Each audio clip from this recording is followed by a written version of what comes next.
Olá, sejam bem-vindos ao Deep Dive. A gente mergulha fundo em informações personalizadas só para você. E hoje vamos explorar o artigo do André Medeiros lá na Advoco Brasil. Ele analisa como que a metodologia Spin Selling do Neil Rackham pode ser aplicada na advocacia brasileira. Isso aí. Você que acompanha Deep Dive deve estar se perguntando, mas técnicas de vendas para advogados, será que isso funciona? Boa pergunta. Exatamente essa a questão que a gente vai explorar hoje. É isso aí. O artigo que é baseado no livro Código SPI, ele nos convida mesmo a repensar as estratégias, né, de relacionamento com clientes na área jurídica. E já que falamos em repensar estratégias, o André Medeiros defende que o Spin Selling ele desafia as abordagens mais tradicionais de vendas, né? Que focam em um fechamento rápido, e isso pode não ser o ideal quando falamos de serviços jurídicos. Sim, a gente sabe, né?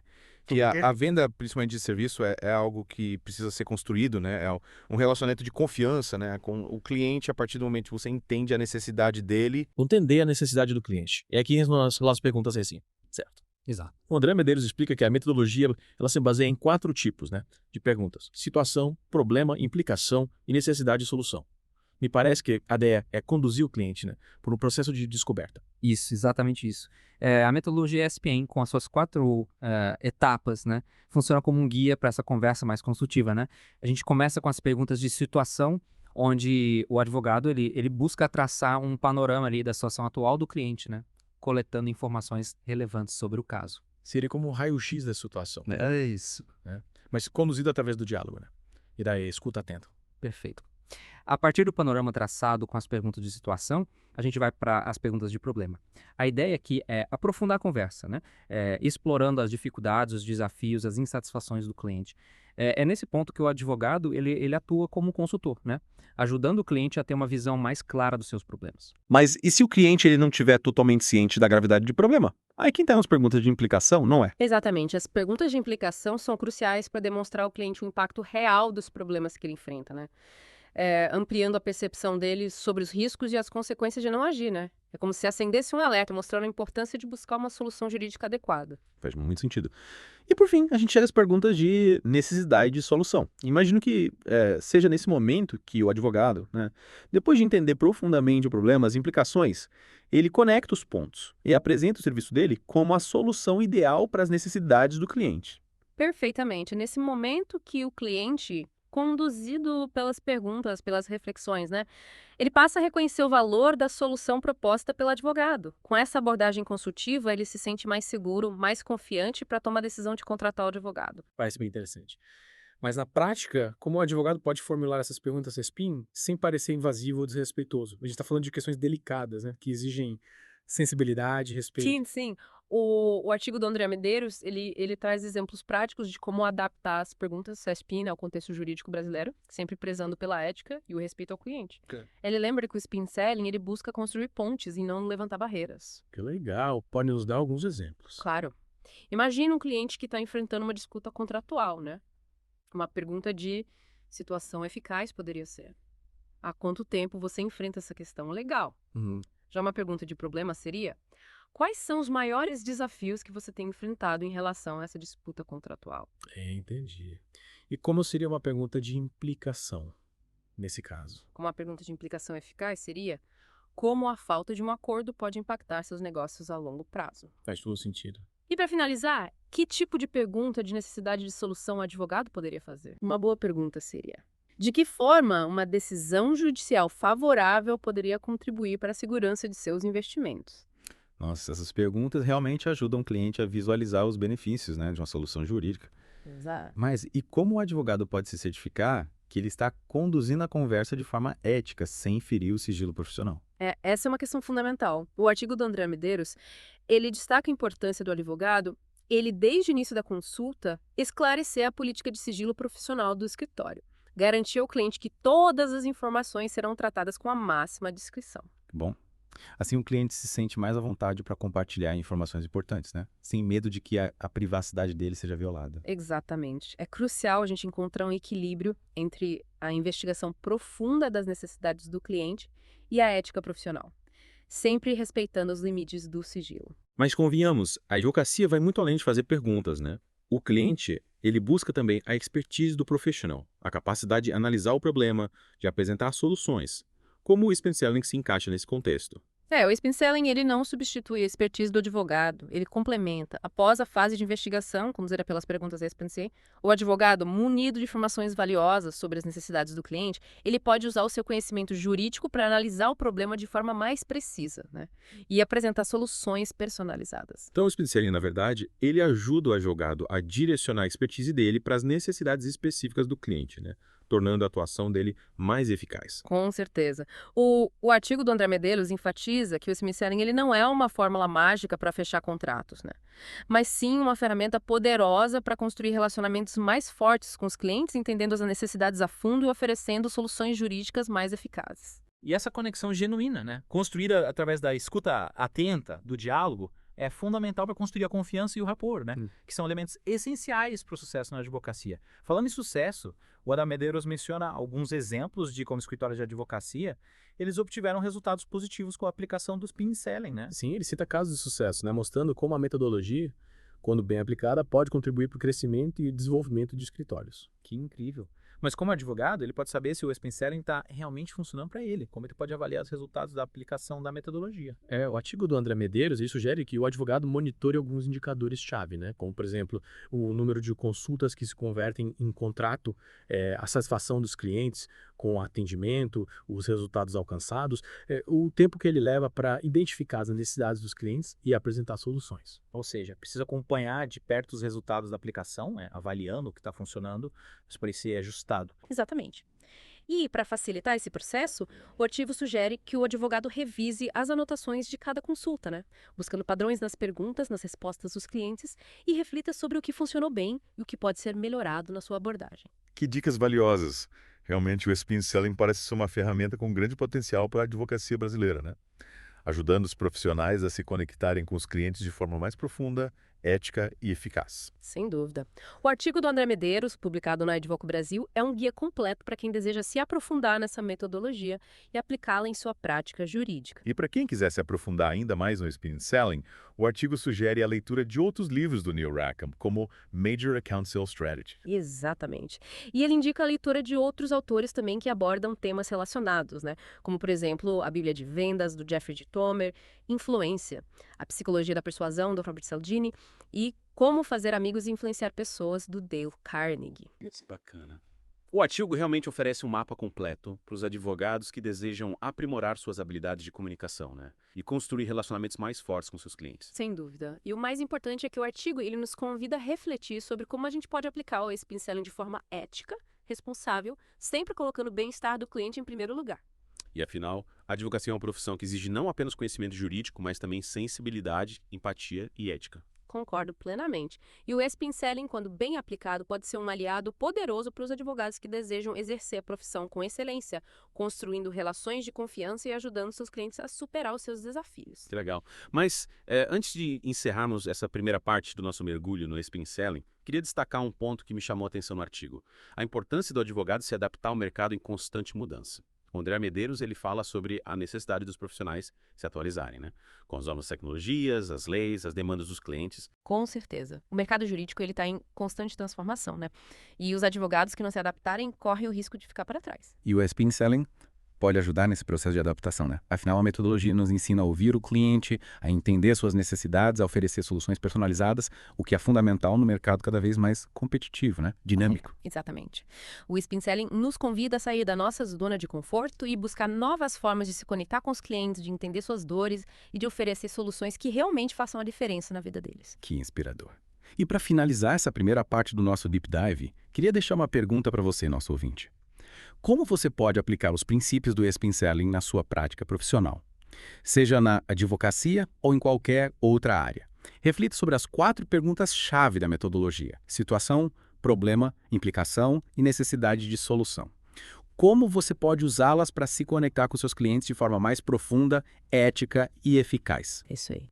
A jornada de aprendizado com spin selling está só começando. Na próxima parte do nosso Deep Dive, a gente vai se aprofundar ainda mais nos conceitos da metodologia e explorar exemplos práticos de como aplicá-la em diferentes situações. Até lá! E aí, pessoal? De volta para a segunda parte do nosso Deep Dive. Spin selling na advocacia brasileira, inspirados pelo artigo do André Medeiros, da Advoco Brasil. É isso aí. A gente, na primeira parte, explorou a essência do spin selling, né? E como ele se diferencia das abordagens tradicionais de vendas. Desvendamos as 4 perguntas, né, que compõem a metodologia: situação, problema, implicação e necessidade de solução. A gente viu como elas podem ser usadas para conduzir uma conversa, né, mais consultiva, com foco em entender as necessidades do cliente. Isso. Mas é importante a gente lembrar, né, que a advocacia tem as suas particularidades. O Aspen Selling, ele é uma ferramenta poderosa, mas precisa ser usado com sabedoria, né? Combinando ele com a expertise jurídica e, claro, com a ética profissional, né? Que é fundamental na nossa área. E por falar em ética, no artigo André Medeiros, ele levanta a questão dos pontos cegos, né? Aspectos que o advogado precisa considerar antes de aplicar o Spin Selling na prática. Afinal, a advocacia exige sensibilidade, né? De respeito, especialmente quando a gente lida com informações confidenciais. Com certeza. Um ponto crucial é a adaptação das perguntas, né? Ao contexto jurídico, nem todas as perguntas SPIN se aplicam a todas as opções. O advogado ele precisa ter o tato para formular perguntas relevantes, éticas e que respeitem a confidencialidade do cliente. É preciso encontrar esse equilíbrio entre a investigação e o respeito. É verdade, né? Imagina um advogado, logo na primeira consulta, já fazendo uma pergunta de situação super invasiva, parecendo um interrogatório. Isso poderia gerar um desconforto no cliente, né? Uma desconfiança. Sem dúvida. As perguntas de situação elas devem ser concisas, objetivas, focadas em coletar informações relevantes para o caso. O objetivo ali é entender o contexto do cliente, sem invadir a privacidade dele. É construir uma conversa e não um inquérito. E o mesmo vale para as perguntas de problema, né? Explorar os problemas do cliente de forma excessiva, sem sensibilidade, pode gerar ansiedade, né? Insegurança. Exatamente. O advogado precisa conduzir essa etapa da conversa com empatia, né? Demonstrando que ele está ali para ajudar o cliente a ter uma visão mais clara da situação e não para afogá-lo em um mar de problemas. Outro ponto importante que o André Medeiros destaca é a questão da ética e confidencialidade. As perguntas Chupin, elas podem levar o cliente a revelar informações delicadas, né? Que exigem sigilo profissional. Como garantir que essa conversa seja conduzida de forma ética, responsável? O advogado ele precisa ter muito cuidado para não induzir o cliente a revelar informações que ele não se sinta à vontade para compartilhar, né? O sigilo profissional é um pilar da advocacia. É fundamental garantir ao cliente que todas as informações que ele compartilhar serão tratadas com a máxima discrição, né? Conforme o Código de Ética da profissão. Transparência, confiança, né? Desde o primeiro contato. Mas como encontrar esse equilíbrio entre a investigação profunda, que é a essência do Spin Selling, e a ética profissional? O artigo do André Medeiros dá uma dica importante, né? O advogado ele precisa ser transparente desde o início da consulta, né? Esclarecendo a sua política de sigilo profissional. Essa atitude demonstra respeito ao cliente, né? E contribui para a construção de um relacionamento baseado na confiança. Ou seja, transparência é fundamental para que o cliente se sinta à vontade para compartilhar informações importantes, né? Sabendo que os direitos dele serão respeitados. Mas além da ética e da confidencialidade, um outro ponto que me chamou a atenção no artigo foi a questão do equilíbrio entre a investigação e o aconselhamento. O Spin Selling, ele enfatiza a investigação das necessidades do cliente. Mas o cliente ele também busca a expertise do advogado, né? A capacidade de analisar o problema, de apresentar soluções. Como equilibrar esses dois aspectos? Esse é um dos grandes desafios, né? Na aplicação do Spin Selling na advocacia.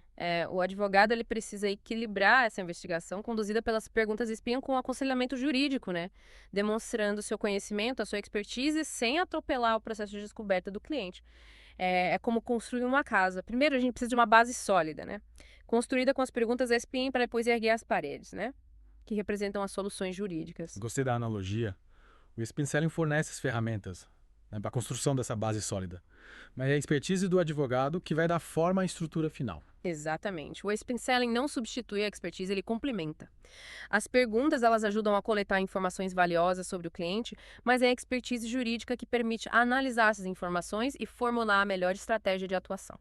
Então, o Spin Selling ajuda o advogado a direcionar a expertise dele para as necessidades específicas de cada cliente. É como um alfaiate que desenha um terno sob medida. É isso aí. Mas e como saber se o Spin Selling está funcionando? Como medir esses resultados? O artigo ele sugere alguns indicadores importantes, né, como o número de consultas que se convertem em contratos, o índice de satisfação dos clientes, o tempo que o advogado leva para identificar as necessidades e apresentar soluções.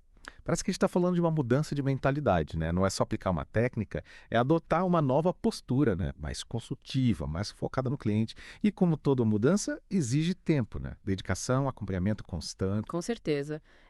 E o artigo ele sugere que o advogado revise as suas anotações de cada consulta, né? Buscando padrões nas perguntas, nas respostas.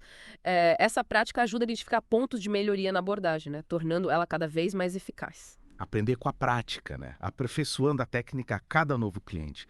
Mas imagine que para muitos advogados essa mudança de postura, ela possa ser um desafio, né? Afinal, a gente está acostumado a usar a linguagem jurídica, né?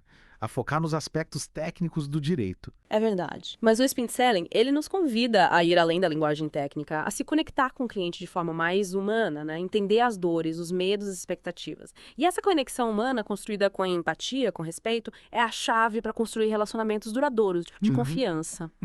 É como se o Spin Selling ele nos ajudasse a construir pontes, né? A traduzir o juridiquês para a linguagem do dia a dia, a se aproximar do cliente, a oferecer soluções que realmente façam a diferença na vida dele. Exatamente. Ele nos desafia a sair da nossa zona de conforto, a questionar velhos hábitos, né? A buscar novas formas de se conectar. E essa jornada, como a André Medeiros destaca no artigo, exige paciência, persistência e, acima de tudo, paixão pela advocacia. E por falar em paixão pela advocacia, o que você acha que o Spin Selling tem a nos ensinar sobre o futuro da profissão? Será que a gente está diante de uma nova era na advocacia? Mais humanizada, mais conectada com as necessidades da sociedade? Acredito que sim.